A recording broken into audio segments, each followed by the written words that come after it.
তোমরা আসছো ক্লাসে?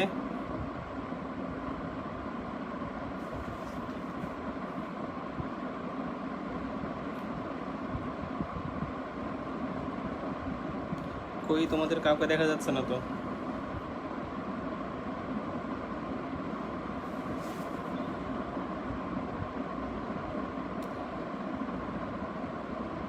এই তো ঠিক আছে। আজকে আমাদের হচ্ছে আমরা আইবিডির ম্যানেজমেন্ট করব। তো এর মধ্যে তোমাদের প্রায় সব সাবজেক্টই তো ক্লাস শুরু হয়ে গেছে। গাইনোকোলজির ক্লাস চলছে, ইএনটির ক্লাস চলছে, তাই না? পেডিয়াট্রিক্সের ক্লাস চলছে। তো এতগুলো ক্লাসের চাপে আবার তোমরা মানে বেশি চাপাচাপি হয়ে যাচ্ছে কিনা সেগুলো একটু জানাবা। তো আমরা আজকে হচ্ছে আমরা management of inflammatory bowel disease পড়ব। আসলে ম্যানেজমেন্ট অফ ইনফ্লামেটরি বাউল ডিজিজও আসলে অনেক বড় টপিক। আমরা আসলে মেইনলি পড়ব হচ্ছে প্রিন্সিপাল অফ ম্যানেজমেন্ট। আসলে ম্যানেজমেন্টগুলো একটু কমপ্লিকেটেড, এই জন্য আমরা আসলে প্রিন্সিপালটা কীভাবে আমরা আসলে ম্যানেজ করি, একদম ডোজ, ডিউরেশন, এগুলো অত বেশি ডিটেল না গিয়ে আমরা মেইনলি প্রিন্সিপালটা আমরা আলোচনা করব। আর তোমাদের যদি কোনো কোয়ারি থাকে ডেফিনেটলি জিজ্ঞাসা করবা, চেষ্টা করবো সেগুলো সলভ করার জন্য। তো গত ক্লাস পর্যন্ত আমরা প্যাথোফিজিওলজি, ক্লিনিক্যাল ফিচার, ইনভেস্টিগেশন এগুলো আলাপ করেছিলাম। একটা জিনিস বোধহয় একটু বলা হয়নি, সেটা হলো যখন আমরা আইবিডির কমপ্লিকেশন পড়ি তখন কিন্তু আইবিডির একটা কমপ্লিকেশন থাকে যে এটা গাটে ম্যালিগনেন্সি হতে পারে। মেইনলি এটা আসলে আলসারেটিভ কোলাইটিসের সঙ্গে রিলেটেড। আলসারেটিভ কোলাইটিস যাদের থাকে তাদের কোলন ক্যান্সারের চান্স সাবসিকুয়েন্টলি বেড়ে যায়। এক্স্যাক্ট প্রিভ্যালেন্স একেবারে বলা ডিফিকাল্ট, তবে মোটামুটি এমন যে তোমাদের বইতে বলা আছে যে আমি যদি মনে করো 30 ইয়ার্স একটা পেশেন্টকে আমরা ফলো আপ করি তাহলে দেখা যায় তাদের 20% পেশেন্টের আসলে কার্সিনোমা ডেভেলপ করে। তাহলে আমরা মোটামুটি এভাবে বলতে পারি যে প্রতি 10 বছরে আসলে চান্স হচ্ছে ধরো অ্যাবাউট 7-8% এমন প্রতি 10 বছরে। ক্রনস ডিজিজে যাদের ক্রনস কোলাইটিস তাদের কার্সিনোমার চান্স আছে, তবে ক্রনসে কার্সিনোমার চান্স একটু রিলেটিভলি কম। এটা বলা হয় মোটামুটি প্রতি 10 বছরে চান্স হলো ধরো তোমার প্রায় 3%-এর মতো। তার মানে 20 ইয়ার্সে অ্যাবাউট 6% বা 5 পয়েন্ট সামথিং, 30 ইয়ার্সে গিয়ে ধরো প্রায় এই 8 পয়েন্ট সামথিং বা 9%-এর মতো ম্যালিগনেন্সি হওয়ার চান্স যদি ক্রনস কোলনে হয়। আরেকটা হলো তোমার ক্রনসের স্মল ইন্টেস্টাইনে যখন হয়, ক্রনসে স্মল ইন্টেস্টাইনে কার্সিনোমা ওরকম আসলে হয় না। আর হলো অনেক সময় ধারণা করা হয় ক্রনসের সঙ্গে lymphoma, specially non Hodgkin's lymphoma related কিনা, এটাও আসলে খুব বেশি এক্সপ্লেইন করা যায়নি। তবে আরেকটা যেটা হয় যে পেরিয়ানাল যে ডিজিজগুলো হয়, পেরিয়ানাল ফিস্টুলা, এগুলো থেকে অনেক সময় স্কিনে স্কোয়ামাস সেল কার্সিনোমা ক্রনসের হতে পারে, এটা একটা ব্যাপার আছে। আর আরেকটা অ্যাসোসিয়েশন এক জায়গায় বলা হয়েছে এটা আসলে ক্রনসের জন্য ঠিক না, এটা সম্ভবত কমন রিস্ক ফ্যাক্টর। স্মোকিং যেহেতু ক্রনস করে, তো ওইরকম ক্রনসের রোগীদের কার্সিনোমা লাং অনেক বেশি হয়। সম্ভবত এটা আসলে স্মোকিংয়ের জন্য, স্মোকিংটাই কার্সিনোমা লাং করে, স্মোকিংটাই হয়তো ক্রনসকে স্টিমুলেট করে, এটা হতে পারে। তাহলে এটা একটা কমপ্লিকেশন তোমাদের বলা হয়েছিল না। আচ্ছা ঠিক আছে, তাহলে আমরা যদি ম্যানেজমেন্ট শুরু করি আইবিডির, তাহলে ম্যানেজমেন্টের হচ্ছে আসলে এটা একটা মাল্টি ডিসিপ্লিনারি টিমের মাধ্যমে ম্যানেজ করতে হয়। ধরো এখানে একজন ইন্টার্নিস্ট থাকবে, একজন গ্যাস্ট্রোএন্টারোলজিস্ট থাকবে, ডেফিনেটলি সার্জন থাকবে, স্পেশালাইজড নার্সিং স্টাফ দরকার, এখানে নিউট্রিশনিস্ট বা ডায়েটিশিয়ান খুবই ইম্পর্ট্যান্ট। তারপরে হলো তোমার সাইকিয়াট্রিস্ট ইম্পর্ট্যান্ট, কারণ এটা অনেকটা লাইফ লং ডিজিজ, বা অনেক সময় বাচ্চাদের যেগুলো হয় তাদের বাচ্চাদের সাইকোলজিটা অনেক সময় ইম্পেয়ার্ড হয়, এই জন্য সবাই মিলে আসলে চিকিৎসা করার ব্যাপার। রেডিওলজিস্টেরও এখানে অনেক বড় রোল আছে। তাহলে মাল্টি ডিসিপ্লিনারি অ্যাপ্রোচে আমাদের চিকিৎসা করতে হয়। ম্যানেজমেন্ট আমরা মোটামুটি দুভাগে ভাগ করতে পারি, একটা হলো ধরো মেডিকেল ম্যানেজমেন্ট, আর একটা হলো সার্জিক্যাল ম্যানেজমেন্ট। তো মেডিকেল ম্যানেজমেন্টে আমরা আসলে অনেকগুলো ড্রাগ ইউজ করি। আমরা একটু ড্রাগগুলোর নাম যদি মনে রাখার চেষ্টা করি, তারপরে আমরা আস্তে আস্তে বলবো যে আসলে কোনটা কখন দিব। আমরা এখানে ড্রাগ ইউজ করি হলো একটা ড্রাগ আমাদের বলতেই হবে, সেটা হলো অনেক দিন আগে থেকে সালফাস্যালাজিন ইউজ করা হতো। তো তোমরা নিশ্চয়ই জানো সালফাস্যালাজিনের মধ্যে আসলে দুইটা জিনিস আছে, একটা সালফাপাইরিডিন আর একটা হচ্ছে 5 অ্যামাইনো স্যালিসাইলিক অ্যাসিড। তো আমাদের আজাদ খান স্যারের নাম তোমরা শুনে থাকবে হয়তো বা, বারডেমের। উনি কিন্তু আমাদের বাংলাদেশে গ্যাস্ট্রোএন্টারোলজি শুরু করেছে আসলে আজাদ স্যার। তো আজাদ স্যার যখন তোমার ইংল্যান্ডে পড়াশোনা করতেন, ওনাদের একটা স্টাডি ছিল, মানে ওনার থিসিস, ওনাদের একটা গ্রুপের থিসিস ছিল। তো যেখান থেকে ওনারা আইডেন্টিফাই করে যে সালফাস্যালাজিনের যে 5 অ্যামাইনো স্যালিসাইলিক অ্যাসিড, শুধু এই অংশটাই কিন্তু আসলে আমাদের ইনফ্লামেটরি বাউল ডিজিজে কাজ করে। সালফাপাইরিডির অংশটা কাজ করে না, এটা গাটের উপরে এটি ইফেক্ট নাই। এটা একটা বড় আবিষ্কার এবং স্যারের নাম কিন্তু আমাদের টেক্সট বইয়েও লেখা আছে। তো তখন থেকে আসলে শুরু হলো তাহলে সালফাপাইরিডিন বাদ দিয়ে শুধু 5 অ্যামাইনো স্যালিসাইলিক অ্যাসিড দিয়েই আমাদের আসলে ট্রিটমেন্ট করার একটা ব্যাপার শুরু হয়ে গেল। তো এখানে তোমার এই 5 অ্যামাইনো স্যালিসাইলিক অ্যাসিডকে বিভিন্নভাবে ইউজ করা হয়। এটা ধরো কিছু আছে যেমন ধরো এন্টারিক কোটেড ফর্মে দেওয়া হয়। তো এন্টারিক কোটেড ফর্মে যেগুলো দেওয়া হয় এগুলো পিএইচ ডিপেন্ডেন্ট রিলিজ হয়। ধরো টার্মিনাল আইলিয়াম ওখানে গিয়ে রিলিজ হওয়া শুরু হয়, আলটিমেটলি কোলনে মেইন ডেলিভারিটা হয়। আর নতুন কিছু করা হয়েছে যেগুলোকে বলা হয় মাইক্রোগ্রানিউল করে দেওয়া। মাইক্রোগ্রানিউল এটা কন্টিনিউয়াসলি একটা ডিলেড রিলিজ ফর্মুলেশন, প্রথম থেকেই আস্তে আস্তে আস্তে আস্তে রিলিজ হতে থাকে। এদের কাজ অবশ্য ডিউরেনাম থেকে শুরু করে এটা কোলনের সব জায়গাতেই এই ড্রাগগুলো রিলিজ হয়।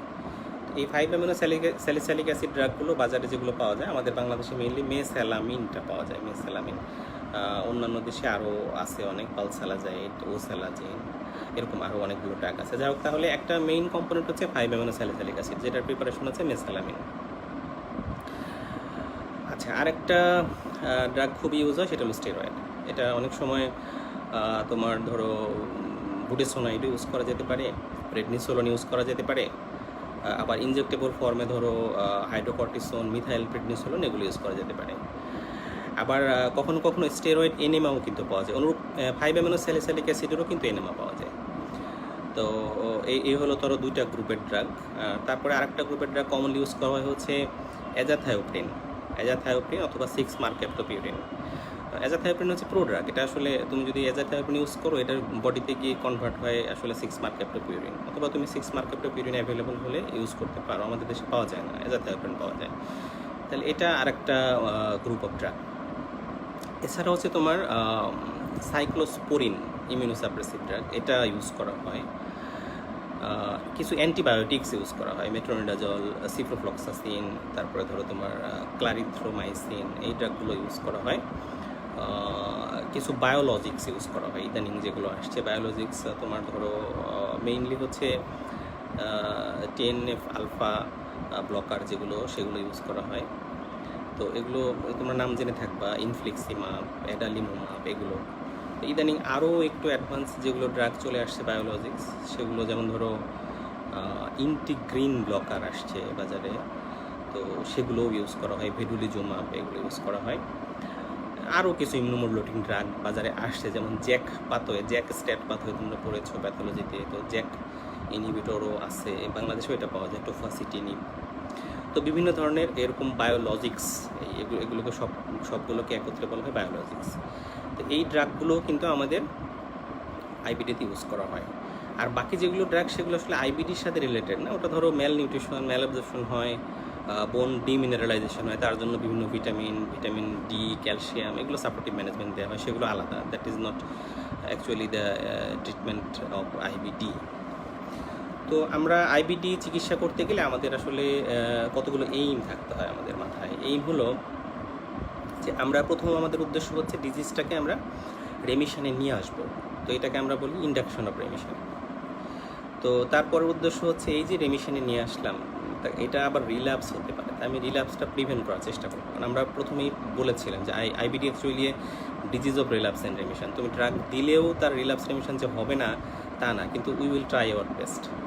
তো another aim of treatment is to maintain remission. This is the second option, and third option is to preservation of bowel. It's a progressive inflammatory disease affecting the in case of Crohn's whole bowel, or in case of ulcerative colitis only colon. This bowel will be destroyed bowel will be reduced in size and absorbed area. তো আমাদের আরেকটা target হচ্ছে এই যে বাউল distraction, এই ডিস্ট্রাকশনটা যাতে আমরা কমায় রাখতে পারি, এটাও আমাদের একটা উদ্দেশ্য। আরেকটা উদ্দেশ্য হচ্ছে যে to prevent complication of colonic complication or extra colonic বা এক্সট্রা ইন্টেস্টিনাল কমপ্লিকেশন যেগুলো ডেভেলপ না করে, সেগুলো আমাদের একটা উদ্দেশ্য। আর চিকিৎসা করতে গেলে ডেফিনেটলি আরেকটা জিনিস মাথায় রাখতে হয় যে the drug which we are using to minimise the side effect of this drugs. আর যেহেতু এটা লাইফ লং ডিজিজ, কাজেই পেশেন্ট যাতে একটা মোটামুটি হেলদি লাইফ লিড করতে পারে, তো সেটাও আমাদের আসলে একটু আমাদের এইমের মধ্যে রাখতে হয়। তাহলে এই হলো আমাদের মোটামুটি এইম। এখন কিভাবে চিকিৎসা করি? চিকিৎসা করতে গেলে আমাদের ধরো প্রথমে আমরা এভাবে ভাগ করতে পারি যে আমরা মানে আলসারেটিভ কোলাইটিস চিকিৎসা করব নাকি আমরা আসলে ক্রনিক ডিজিজ চিকিৎসা করব, একটু আলাদা, কাজে আলাদা করে বলাই ভালো। ধরো আমরা যদি আলসারেটিভ কোলাইটিসের ম্যানেজমেন্টের দিকে আসি, তাহলে এখানে আমাদের দুইটা জিনিস দেখতে হয়। একটা দেখতে হয় যে তার সাইট অফ ইনভলভমেন্টটা কোথায়, আর একটা হচ্ছে তার সিভিয়ারিটি কতটুকু, এটা আমাদের দেখতে হয়।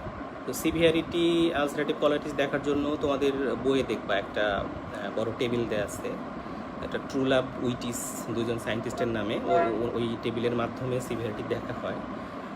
সহজভাবে মনে রাখার জন্য যদি এরকম চিন্তা করো যে যদি কোনো পেশেন্টের ধরো দিনে 6 বারের বেশি বাউল পাস করে, তার সাথে ফ্র্যাঙ্ক ব্লাড থাকে, এটা থাকতেই হবে। প্লাস যদি পেশেন্টের জ্বর থাকে বা ট্যাকিকার্ডিয়া থাকে বা হিমোগ্লোবিন 10-এর কম থাকে অথবা ইএসআর 30-এর উপরে থাকে, তাহলে সহজ করে বললাম যে বাউল মুভমেন্ট 6 বারের উপরে, সাথে ব্লাড থাকবে ফ্র্যাঙ্ক ব্লাড, এটা থাকবেই, তার সাথে জ্বর অথবা ট্যাকিকার্ডিয়া অথবা অ্যানিমিয়া হিমোগ্লোবিন 10-এর কম অথবা ইএসআর বেশি, এই চারটার যে কোনো একটাই যদি থাকে তাহলে আমরা আসলে তখন সিভিয়ার ডিজিজ চিন্তা করতে পারি। আর যদি মনে করো পেশেন্টের এই বাউল মুভমেন্ট দিনে 4 বারের কম হয়, ওটা 6 বারের বেশি ছিল, 4 বারের কম হয়, অত বেশি ব্লাড আছে বা ব্লাড নাই অথবা খুব কম ব্লাড আছে কিন্তু অন্যান্য ফাইন্ডিংসগুলো নাই, তখন আমরা সেটাকে বলি মাইল্ড। তাহলে এই যে মাইল্ড আর যে সিভিয়ার, এর মাঝখানের অংশগুলো আসলে মডারেট।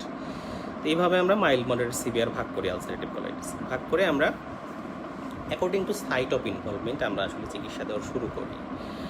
এখন যেই ডিজিজগুলো ধরো মাইল্ড, আমরা যে ড্রাগের গ্রুপগুলো বলে আসলাম, তো যেই ডিজিজগুলো মাইল্ড তাদেরকে আমরা রেমিশনে নেওয়ার জন্য ইন্ডাকশন অফ রেমিশন শুধুমাত্র 5 অ্যামাইনো স্যালিসাইলিক অ্যাসিড ব্যবহার করতে পারি, কারণ মাইল্ড কেসে অনেক সময় শুধুমাত্র 5 অ্যামাইনো স্যালিসাইলিক অ্যাসিড দিয়েই রেমিশনে আনা সম্ভব।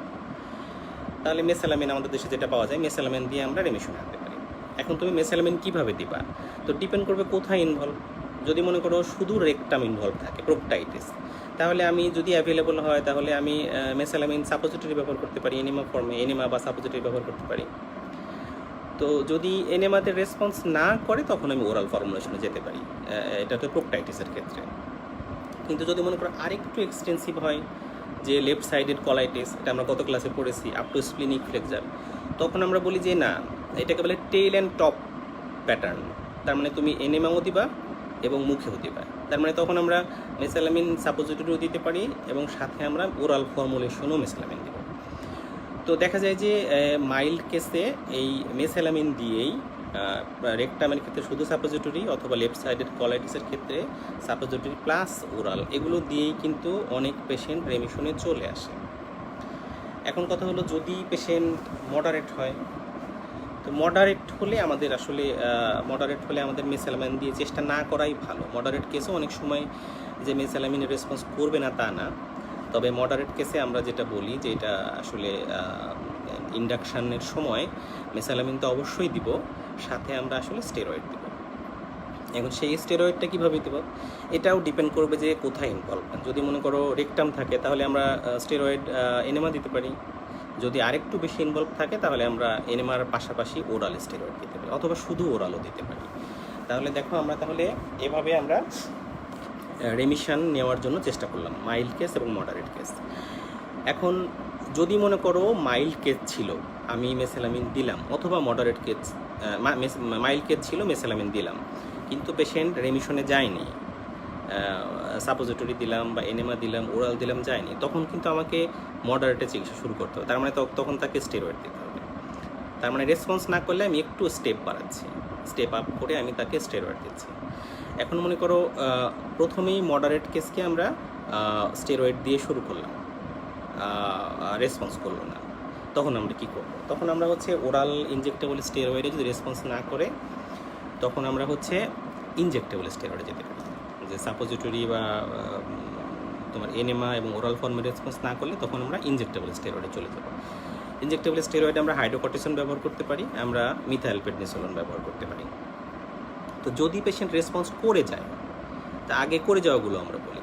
ধরো আমাদের ইনজেক্টেবল স্টেরয়েড দেওয়ার পরে পেশেন্ট রেসপন্স করে গেল, তো রেসপন্স করে যাওয়ার পরে আমরা আস্তে আস্তে সেটাকে ইনজেক্টেবলটাকে সুইচ করে ওরালে নিয়ে যাব, এবং এই ওরাল স্টেরয়েডটাকে আমাদের বলা হয় যে 8 উইকস কন্টিনিউ করার জন্য। 8 উইকস কন্টিনিউ করবো, এর মধ্যে তুমি ধরো অ্যাবাউট 40 মিলিগ্রাম করে আমরা দিই, বা 40 থেকে 60 কোনো বইতে লেখা আছে। আমরা প্রথমে 1 মাস এই ডোজে দিই, পরবর্তী 1 মাসে এটা আস্তে আস্তে ট্যাপার করে, মানে 8 উইকসে আমরা বন্ধ করে দিই। তাহলে এই হলো আমাদের ইন্ডাকশানের ব্যাপার। কিন্তু মনে করো যে কারো আমরা দিলাম যে এই ওরাল স্টেরয়েড দিলাম, রেসপন্স করলো না, ইনজেক্টেবল স্টেরয়েড দিলাম, রেসপন্স করলো না, রেসপন্স তো নাও করতে পারে, অথবা পেশেন্ট প্রথমেই আমাদের কাছে সিভিয়ার নিয়ে আসছে, ঠিক আছে? তাহলে মাইল্ড অথবা মডারেট, যেগুলো মেসালামিন এবং স্টেরয়েড ওরাল দেওয়ার পরেও বা ইনজেক্টেবল দেওয়ার পরেও পেশেন্ট রেসপন্স করেনি, অথবা পেশেন্ট প্রথমেই আমার কাছে সিভিয়ার নিয়ে আসছে, ওই পেশেন্টগুলোকে আমরা কী করব?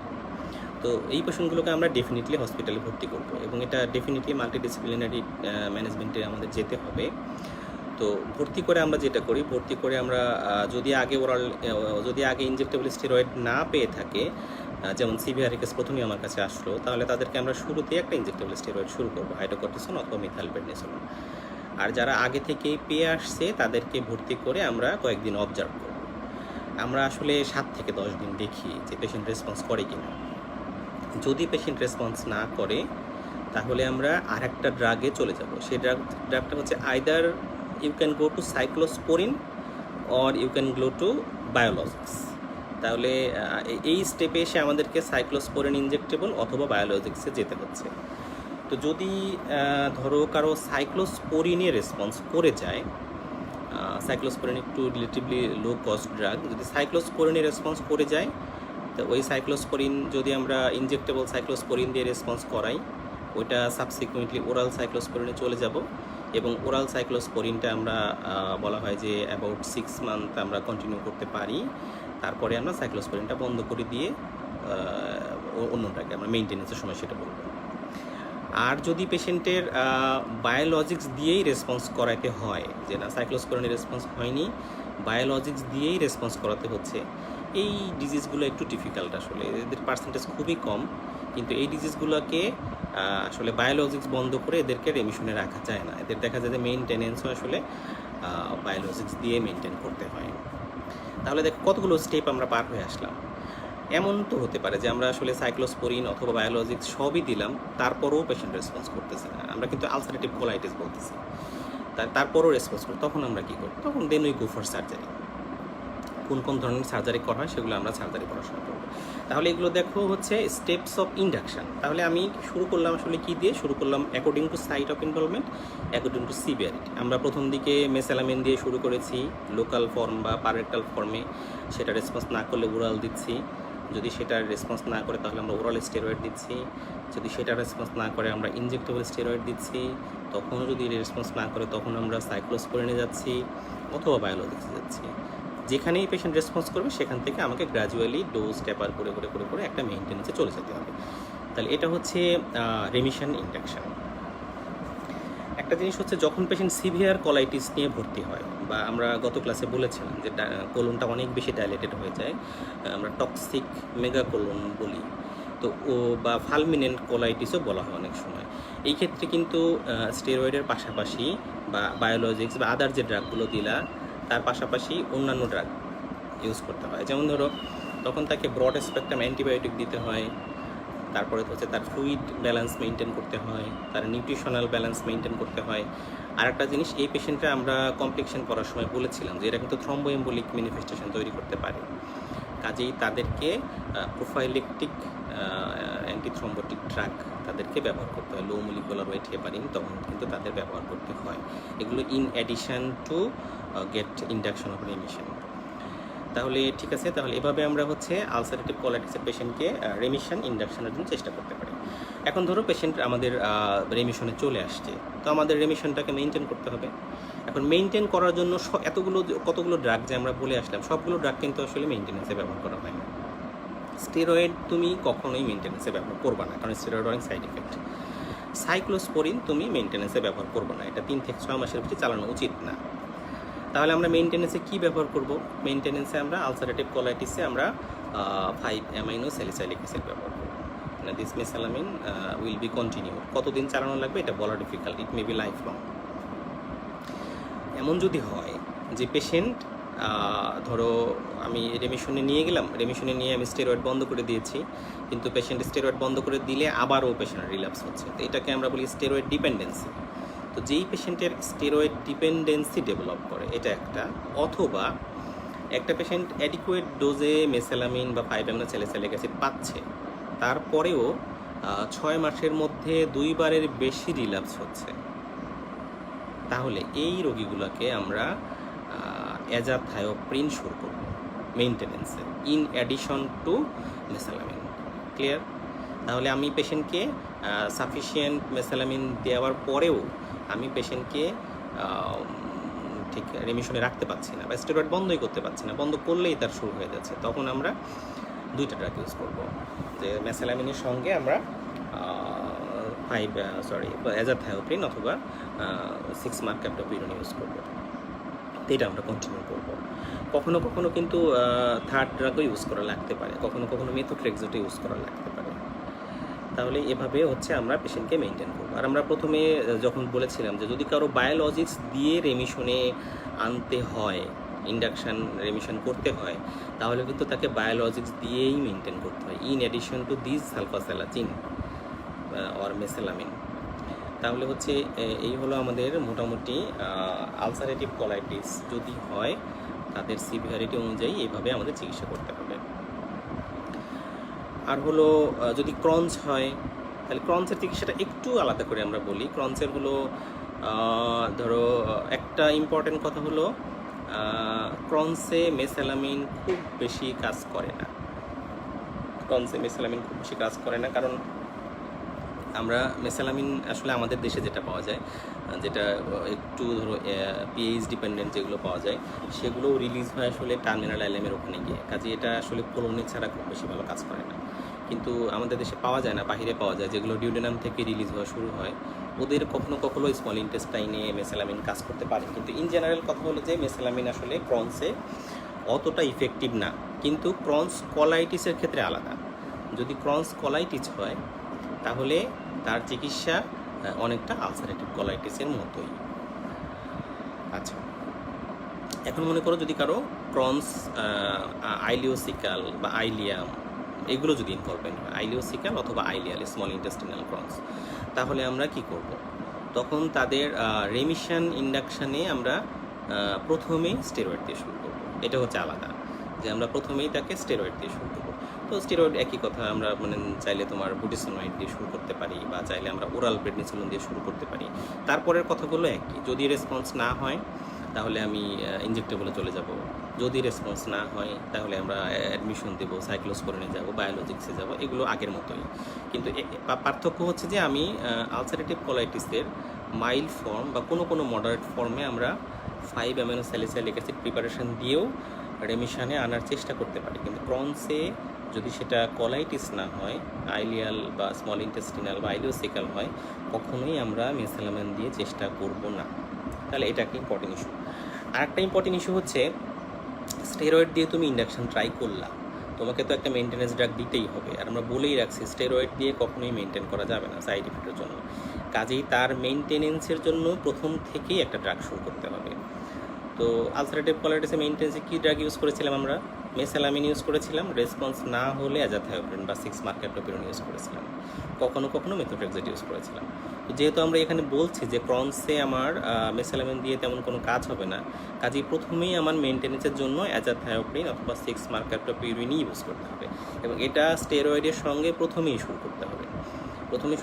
কারণ এদের অনসেট অফ অ্যাকশন একটু ডিলেড, মানে অনেক সময় দেখা যায় 4 উইকস টু 6 উইকস লাগে এই অ্যাজাথায়োপ্রিন রিয়াকশন শুরু হতে। তো এই সময়টাতে তো আমি যদি আগে শুরু না করি, তাহলে পেশেন্টের স্টেরয়েড যদি বন্ধ করে দেই তারপরে শুরু করি, এই যে মাঝখানে 1 থেকে 1.5 মাস সময়, এই সময় কিন্তু ডিজিজ আবার ফ্লেয়ার করবে।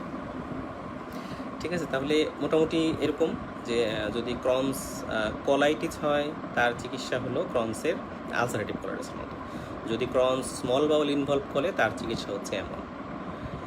কিন্তু যদি মনে করো ক্রনস পেরিয়ানাল ক্রনস হয়, আমরা তো পড়েছিলাম যে পেরিয়ানাল ফিস্টুলা, অ্যাবসেস, ফিশার এগুলো হতে পারে, তো এদের কি চিকিৎসা?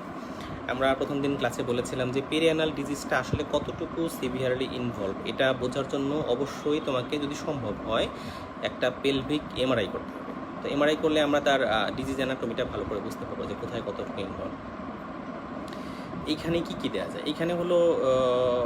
এখানে একটা ইন্টারেস্টিং হলো, এখানে স্টেরয়েড কোনো কাজ করে না। মানে আগে যেমন আমরা বলে আসছি যে ক্রনসে মেসালামিন ভালো কাজ করে না, এখানে ক্রনসে পেরিয়ানাল ডিজিজে আসলে স্টেরয়েডও ভালো কাজ করে না। ইভেন অ্যাজাথায়োপ্রিন গ্রুপের যে ড্রাগ, সেই ড্রাগটাও ভালো কাজ করে না। তাহলে দেখো আমাদের মেসালামিন এখানে ব্যবহার করা যাচ্ছে না, আমাদের স্টেরয়েড ব্যবহার করা যাচ্ছে না, অ্যাজাথায়োপ্রিন ব্যবহার করেও আমি খুব ভালো ফল পাচ্ছি না, তাহলে আমরা কী করবো? এখানে একটা অপশন, আচ্ছা নেট চলে গিয়েছিল, এখন দেখা যাচ্ছে বোধহয় আবার। আচ্ছা, তা আমরা এখানে অ্যান্টিবায়োটিক ইউজ করতে পারি। অ্যান্টিবায়োটিক হচ্ছে আমরা বলেছি যে মেট্রোনিডাজল ইউজ করা যায়, সিপ্রোফ্লক্সাসিন ইউজ করা যায়, ইভেন ক্লারিথ্রোমাইসিন ইউজ করা যায়। ইভেন কোনো স্টাডিতে অনেক দিন অ্যান্টিবায়োটিক ইউজ করার কথাও বলা আছে, মানে ধরো 6 weeks, even 3 months, even 6 months ciprofloxacin use করার কথাও কিন্তু বলা আছে। তো অনেক দিন ইউজ করলে যেটা হয়, স্পেশালি মেট্রোনিডাজলের ক্ষেত্রে মেটালিক টেস্ট হয়, পেশেন্টরা টলারেট করতে পারে না। এছাড়া মেট্রোনিডাজলে পেরিফেরাল নিউরোপ্যাথি করে, এই জন্য যখনই লং টার্ম অ্যান্টিবায়োটিকের ব্যাপার আসবে, তখন আসলে সিপ্রোফ্লক্সাসিনটাই ভালো। তো এটা আমরা লং টার্ম ইউজ করতে পারি, ইভেন এরা কিন্তু রেমিশনে নিয়ে আসতে পারে। আর কি করতে হবে? আর হচ্ছে পেরিয়ানাল যে তোমার অ্যাবসেস, ফিস্টুলা, ফিশার, এগুলোর জন্য আমাকে সার্জারিতে যেতে হবে। সার্জারিতে গিয়ে আমাদের আসলে সার্জিক্যালি ম্যানেজমেন্ট করার ব্যাপার আছে।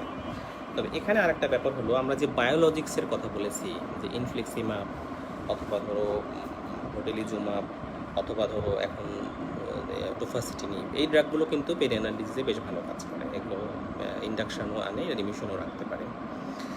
তাহলে এভাবে হলো আমাদের আসলে ক্রনস ডিজিজের ম্যানেজমেন্ট হচ্ছে এভাবে, মেডিকেল ম্যানেজমেন্ট হলো এরকম। আমরা বলেছিলাম ক্রনস মাউথ থেকে অ্যানাস সব জায়গায় এফেক্ট করতে পারে। তো ক্রনস নিয়ে যদি কখনো পেপটিক আলসার লাইক সিমটম হয়, তবে এই যে ম্যানেজমেন্টগুলো আমরা বললাম, এর সঙ্গে আমরা চাইলে সিমটোমেটিক হিসেবে proton pump inhibitor, antacid preparation এগুলো ব্যবহার করতে পারি। ঠিক আছে? আচ্ছা, এছাড়া মেডিকেল ম্যানেজমেন্টে আমাদের ভিটামিন ডি, ভিটামিন ক্যালসিয়াম, আদার ভিটামিনস, এগুলো আমাদের সাপ্লিমেন্ট দিতে হবে, নিউট্রিশনাল সাপ্লিমেন্ট দিতে হবে, এগুলো সব থাকবে। ক্রনসে আর একটা ইম্পর্টেন্ট ইস্যু, যেটা তোমার বইয়ে প্রায়ই বলা হয়, আমাদের দেশে ওভাবে প্র্যাকটিস করা হয় না, পিডিয়াট্রিক্সে একটু প্র্যাকটিস করা, সেটা হচ্ছে এই যে ক্রনসের ইন্ডাকশন অফ রিমিশন, মানে রিমিশনে আনা। অনেক সময় শুধুমাত্র ডায়েটারি হ্যাবিট চেঞ্জ করে পেশেন্টকে রিমিশনে নিয়ে আসা যায়। এটা একটু ধরো একটু অন্যরকম, এটাকে বলা হয় এলিমেন্টাল ডায়েট বা পলিমারিক ডায়েট। এলিমেন্টাল বা পলিমারিক এটা হচ্ছে এক ধরনের প্রোটিন ডায়েট, মানে আর্টিফিশিয়ালি প্রিপেয়ার্ড, এটা প্যাকেটে পাওয়া যায়। তো এলিমেন্টাল মানে হচ্ছে শুধুমাত্র অ্যামাইনো অ্যাসিড, মানে একদম তোমার ডাইজেশন কিছুই করতে হবে না, শুধু অ্যাবজর্পশন করতে। আর পলিমারিকটা হলো যে তোমার অ্যামাইনো অ্যাসিড ঠিক না, মানে আরেকটু বড় প্রোটিনগুলো, ধরো ডাইপেপটাইড, ট্রাইপেপটাইড, এদের সলিউশন।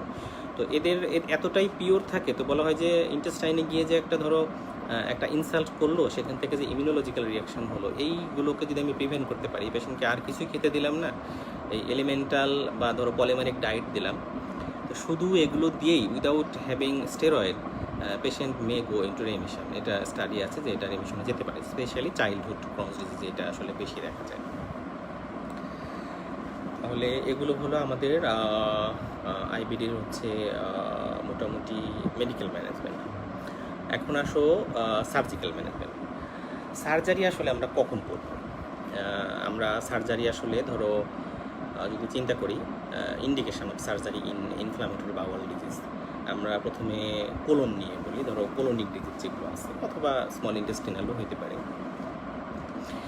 তো সেগুলো হচ্ছে ধরো আমরা প্রথমে চিন্তা করবো পেশেন্টের কোয়ালিটি অফ লাইফ যদি ইম্পেয়ার হয়, যে পেশেন্ট তার সোশ্যাল ফ্যামিলি লাইফ লিড করতে পারছে না, তারপরে ধরো পেশেন্টের জবে ঠিকমতো সে যেতে পারছে না, পেশেন্ট একটা ছোট বাচ্চা তার গ্রোথ ভালো হচ্ছে না, এই যে তার একটা ওয়েলবিং, তার ওয়েলবিং যদি তার খুব বেশি হ্যাম্পার হয়, সোশ্যাল লাইফ লিড করতে গিয়ে খুব বেশি সমস্যা হয়, পেশেন্ট এই ডিজিজটা নিয়ে কোপ করতে পারছে না, that is an indication of surgery, এটা একটা ইন্ডিকেশন। 2 নম্বর হচ্ছে তুমি medical management, highest medical management দিয়েছো, পেশেন্ট রেসপন্স করেনি, তাহলে এটা আর একটা ইন্ডিকেশন অফ সার্জারি। অথবা মেডিকেল ম্যানেজমেন্টে পেশেন্ট রেসপন্স করে গেছে, কিন্তু মেডিকেল যে ম্যানেজমেন্ট তুমি দিয়েছো এগুলোর সাইড ইফেক্ট এত বেশি হচ্ছে যে সেটা তুমি ট্যাকেল করতে পারছো না, তাহলে সেটাও একটা ইন্ডিকেশন অফ সার্জারি। আরেকটা হচ্ছে যে পেশেন্টের complication either local or systemic. Local মনে করো ধরো কোলন পারফোরেশন হয়ে গেছে, তারপরে মনে করো যদি ক্রনস হয়, ক্রনস হলে স্মল ইন্টেস্টাইন অবস্ট্রাকশন ডেভেলপ করে গেছে, তারপরে কোলনের সঙ্গে বা স্মল ইন্টেস্টাইনে কারো কোনো ফিস্টুলা তৈরি হয়ে গেছে, যেটা আমরা গত ক্লাসে পড়েছি, এই যে ফিস্টুলা, অথবা পেরিয়ানাল ফিস্টুলা তৈরি হয়ে গেছে, এই যে কমপ্লিকেশনগুলো, এগুলো আসলে সার্জারি ছাড়া ডিল করা যায় না আসলে। আর একটা কন্ডিশন হচ্ছে টক্সিক মেগাকোলন, আমরা বলেছি সিভিয়ার বা ফালমিনিয়ান কোলাইটিস অথবা টক্সিক মেগাকোলন। এই টক্সিক মেগাকোলন আসলে পারফোরেশন হয়ে যাওয়ার আগেই দেখা যায় অনেক সময় সার্জারিতে চলে যেতে হয়, নাহলে এটা লাইফ থ্রেটানিং কন্ডিশন। আর একটা হচ্ছে পেশেন্টের মনে করো কার্সিনোমা ডেভেলপ করে গেছে, কার্সিনোমা হ্যাঁ পেশেন্টের হয়, আমরা তো বলেছি একটু আগে যে কার্সিনোমা হয়, তাহলে যদি কার্সিনোমা ডেভেলপ করে যায়, ইভেন কার্সিনোমা ডেভেলপ না করে খুবই প্রিক্যান্সারাস যেগুলো, ধরো পেশেন্টের মনে করো হাই গ্রেড ডিসপ্লাসিয়া হয়ে গেছে, আমরা হিস্টোপ্যাথোলজি এন্ডোস্কোপি করে বায়োপসি নিলাম, বায়োপসিতে দেখলাম যে তার আসলে ডিসপ্লাসিয়া ডেভেলপ করেছে অনেক বেশি, এটা প্রিক্যান্সারাস, তাহলে ওদেরও কিন্তু সার্জারি করা লাগে। তাহলে এগুলো আমরা বলতে পারি যে এগুলো indication of surgery inflammatory bowel disease. এর মধ্যে কয়েকটা ক্রনসের, বাকিগুলো ক্রনস কোলাইটিস অথবা আলসারেটিভ কোলাইটিস, যেমন ধরো ইন্টেস্টাইনাল অবস্ট্রাকশন, ফিস্টুলা, এন্টেরোকিউটেনাস বা ধরো অন্যান্য অর্গানের সঙ্গে ফিস্টুলা, এগুলো ক্রনসের, বাকিগুলো ক্রনসেও হতে পারে, আলসারেটিভ কোলাইটিসেও হতে পারে, এগুলো ইন্ডিকেশন। এখন কোন ধরনের সার্জারি করবো, কোন ধরনের সার্জারি, এটা হলো একটা জিনিস খেয়াল রাখতে হবে যে আলসারেটিভ কোলাইটিস কিন্তু ডিজিজ অফ কোলন, তাই না? তো যদি আমি কোলন ফেলে দিতে পারি, তো যদি কারো কোলনই না থাকে তার কোলাইটিস থাকবে না। কাজেই যদি কারো আলসারেটিভ কোলাইটিস হয়, আমি যদি তার পুরো কোলনটা ফেলে দিতে পারি, কোলেক্টমি, প্যান কোলেক্টমি, রেকটাম সহ প্রোক্টোকোলেক্টমি আমি যদি ফেলে দিই, তাহলে পেশেন্ট কিন্তু ভালো হয়ে যায়। নেট ডিস্টার্ব করছে দেখা যাচ্ছে এখন। আচ্ছা, তাহলে colectomy is curative for ulcerative colitis. কোলেক্টমির পরে তুমি কি করবা? কোলেক্টমির পরে যে আইলিয়ামটা থাকবে, এটা আমরা দুইটা কাজ করতে পারি। একটা হলো যে আইলিয়ামটা পেটের মধ্যে একটা এন্ড আইলিওস্টমি করে দিতে পারি পার্মানেন্ট, অথবা এই আইলিয়ামটাকে আমরা রিকনস্ট্রাক্ট করে আমরা অ্যানাল ক্যানালের সঙ্গে অ্যানাস্টোমোসিস করে দিতে পারি, এটাকে বলে আইলিয়াল পাউচ অ্যানাল অ্যানাস্টোমোসিস। এই পাউচটা তখন আসলে রেকটাম হিসেবে কাজ করবে, এটা করতে পারি। এটা হলো আলসারেটিভ কোলাইটিসের ক্ষেত্রে। এছাড়া আলসারেটিভ কোলাইটিস যদি কখনো টক্সিক মেগাকোলন হয়, তখনও তোমার এরকম প্যানকোলেক্টমি করা লাগতে পারে। যদি কখনো পারফোরেশন হয়ে যায়, সেটার জন্য সার্জারি লাগতে পারে। যদি ক্রনস কোলাইটিস হয়, তাহলে ক্রনস কোলাইটিসের চিকিৎসা সার্জারিটাও আলসারেটিভ কোলাইটিসের মতোই। পার্থক্য হলো মানে তুমি এটা সার্জারি করে প্রিভেন্ট করতে পারবে না, রিল্যাপস ইজ দ্য রুল। হয়তো তো কোলন ফেলে দিলা, তাহলে স্মল ইন্টেস্টাইনে হবে বা স্টমাকে হবে, কাজে এই ক্রনসের সার্জারিটা কিন্তু কিউরেটিভ না। আর আরেকটা হলো এইখানে কখনোই আইলিয়াল পাউস অ্যানাল অ্যানাস্টোমোসিস করা যাবে না, কারণ এটা পাউস ফেলিওর হবেই এবং তার পেরিয়ানাল ডিজিজগুলো তখন আবার তৈরি হবে। এজন্য ক্রনসে যদি কোলেক্টমি করতেই হয়, তাহলেও পেশেন্টের কখনোই আইলিয়াল পাউস অ্যানাল অ্যানাস্টোমোসিস করা যাবে না। এছাড়া ক্রনসে আরও সার্জারি করতে হয়, যেমন ধরো পেরিয়ানাল ফিস্টুলা, অ্যাবসেস, ফিশার, এগুলোর জন্য সার্জারি করতে হয়। তারপরে ক্রনসে মনে করো কোথাও স্মল ইন্টেস্টাইনে স্ট্রিকচার ডেভেলপ করে গেল, কোথাও ফিস্টুলেশন হয়ে গেলো, সেখানে সার্জারি করতে হয়। তবে সার্জারির উদ্দেশ্য অবশ্যই থাকবে যে as minimum resection as possible, কারণ রিকারেন্স ইজ দ্য রুল। এক জায়গায় স্ট্রিকচার তুমি কেটে ফেলছো, আরেক জায়গায় হবে, তুমি কত কাটবা? কাজেই যতটুকু কম রিসেকশন করা যায়। অনেক সময় স্ট্রিকচার কেটে ফেলা হয় না, এটাকে রিপেয়ার করা হয়। তোমরা সার্জারি যখন করবা দেখবে স্ট্রিকচার ও প্লাস্টি বলে, স্ট্রিকচার মানে এক জায়গায় ন্যারোয়িং, তো ন্যারোর জায়গাগুলোকে লংগিটিউডিনালি ইনসেশন দেওয়া হয়, ইনজেকশন দিয়ে এটাকে ট্রান্সভার্সলি ক্লোজ করা হয়। এটা মানে সার্জারি করার সময় পড়বো, অথবা আসলে একে দেখাতে পারলে ভালো হতো। তো ন্যারো সেগমেন্টটা এরকম মনে করো, ন্যারো সেগমেন্ট এরকম সোজা করে কেটে দেওয়া হলো, কেটে এই দুই মাথা একসাথে করে নিয়ে তখন সেলাই করে দেওয়া হতো, লুমেনটা বড় হয়ে, যেটাকে স্ট্রিকচারোপ্লাস্টি বলে। কাজে অনেক সময়ই রিসেকশন না করে স্ট্রিকচারোপ্লাস্টি করা যায়। তাহলে এগুলো হচ্ছে সার্জারি। আর যদি কখনো কার্সিনোমা ডেভেলপ করে তাহলে সেটার জন্য আলাদা সার্জারি করতে হয়। তো এই হলো আমাদের ক্রনস বা আলসারেটিভ কোলাইটিসের সার্জিক্যাল ম্যানেজমেন্ট। এখন হলো প্রগনোসিস। প্রগনোসিস হচ্ছে আমরা প্রথম থেকেই বলে আসছি যে প্রগনোসিস হচ্ছে এটা একটা রিল্যাপসিং অ্যান্ড রেমিটিং ডিজিজ। এটা তোমার হবে ভালো হবে, হবে ভালো হবে, এভাবে চলবে। কাজে পেশেন্টকে কাউন্সেলিং করতে হবে, ফ্যামিলি থেকে সাপোর্ট দিতে হবে, সবসময় তাকে পজিটিভলি কাউন্সেলিং করার ব্যাপার চলে আসবে। আর ধরো কিছু জিনিস হচ্ছে গেস করা যায়, যেমন ধরো যে মোটামুটি ধরো 10% আইবিডি, সেটা ক্রনস হোক আর আলসারেটিভ কোলাইটিস হোক, 10% হচ্ছে রিলেন্টলেসলি ক্রনিক হয়, যে এরা ধরো ওই যে ক্রনিসিটি ডেভেলপ করলো, এদের আর রিল্যাপসও হচ্ছে না, রেমিশনেও নেওয়া যাচ্ছে না, চলতেই থাকে। এই 10% খারাপ, আর বাকি 90% কিন্তু এমন না, এদের রিল্যাপস রেমিশন এরকম হতে থাকে। আর কাদের রিল্যাপস হবে কাদের রিল্যাপস হবে না, এটা হলো ধরো প্রেডিক্ট করা যায়। বলা হয় যে ধরো এই বছরে যে রোগীটা ভালো আছে তার পরের বছরে ভালো থাকার সম্ভাবনা বেশি, আবার এই বছরে যে রোগীটা খারাপ আছে তার পরের বছরে ভালো থাকার খারাপ আছে যে তার খারাপ থাকার সম্ভাবনা বেশি।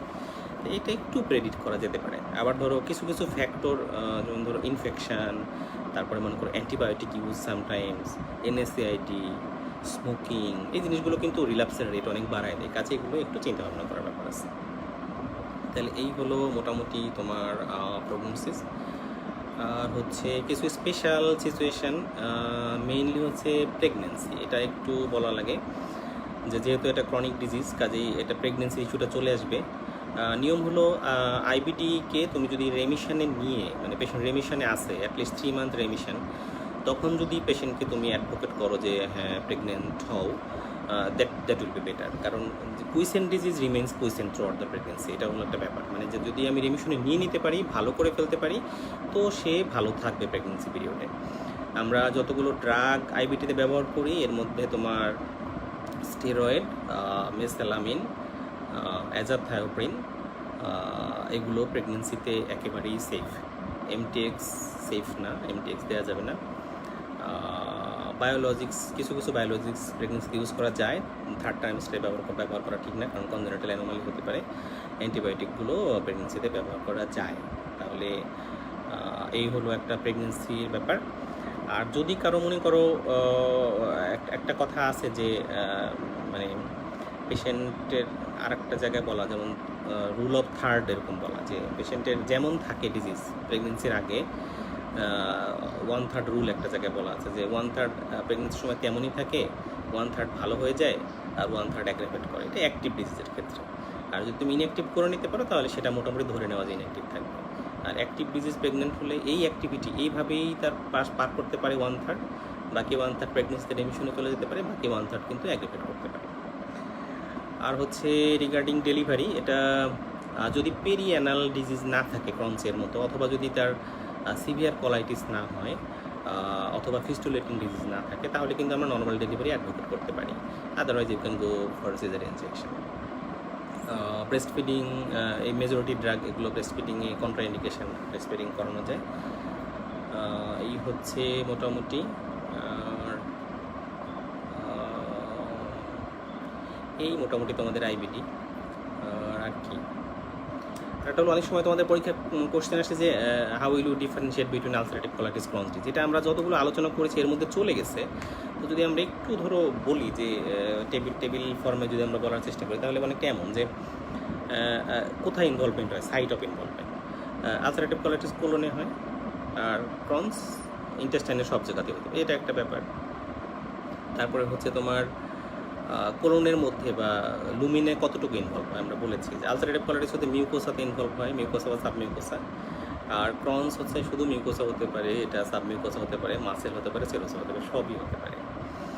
এটা হলো দুইটা। আর একটা দুই ধরো যে প্যাটার্ন অফ ইনভলভমেন্ট।